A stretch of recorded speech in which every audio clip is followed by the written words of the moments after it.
Today we are talking about the landmark judgment delivered by Supreme Court. We are talking about Sahara case.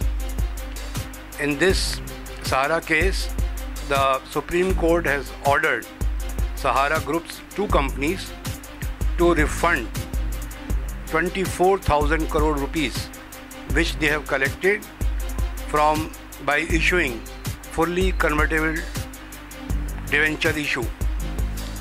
The amount, not only they have to return 24,000 crores to 30 million investors, but they are also required to pay interest at the rate of 15%. This is a very big blow to Sahara, but at the same time this also established that SEBI can take whosoever is doing wrong things in the stock market, because today what we found is there is lack of confidence in stock market. Investors are shying away from stock market because they don't feel that their investment is safe. Through this judgment, what has happened is Supreme Court has re-established the jurisdiction of SEBI, that SEBI is having an unlimited power to regulate the market. SEBI, according to Sahara, SEBI is having no jurisdiction over their raising money, because they treat the investment being made by 30 million people comes under private placement, and they have declared that they have no intention to list the shares. But what happened is they have applied to SEBI for another issue for enlistment. So as per the provisions, they have filed the draft red herring prospectus, and in that prospectus SEBI has found that they have already raised close to 24,000 crore rupees without approaching SEBI. So SEBI has ordered the two directors on 23rd of June 2011 to basically they have debarred promoter director Subrata Roy and few other directors from assessing the capital market, and in any way, even for any other listed company also. And they have asked the SEBI, they have asked the Sahara to refund the money. So against that 23rd June order, 2011 order, Sahara went to the Securities Appellate Tribunal, where they have questioned the jurisdiction of SEBI, as they states that the instrument which they have raised is not a securities, number one. Number two, they say that it is a private placement, and number three, they state that they have no intention to list these debentures on any of the stock exchange.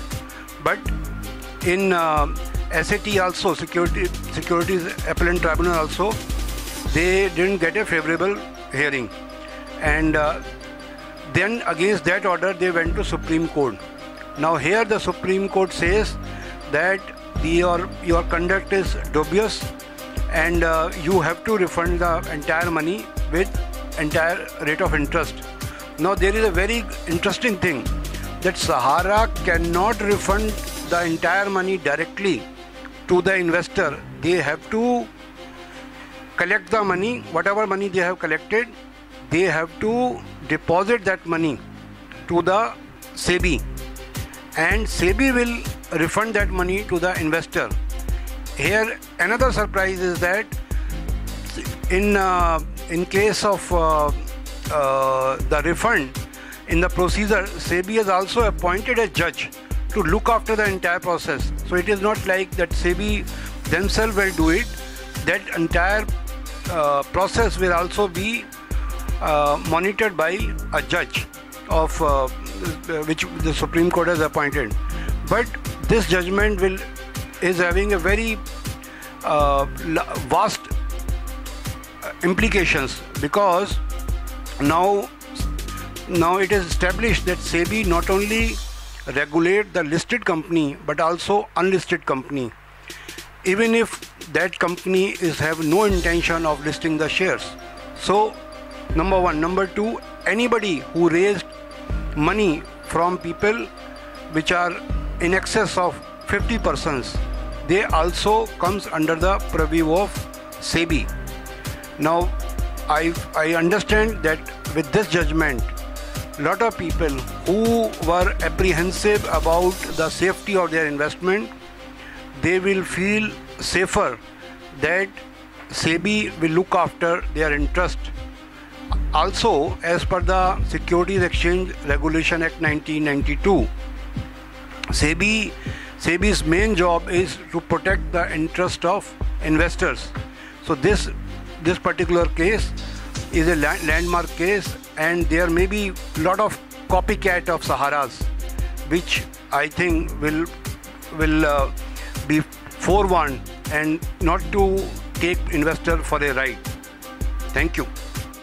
For further details, you may also subscribe to Consumer Voice magazine. For subscription, contact 011 4733 1014 or mail us at subscription@consumer-voice.org.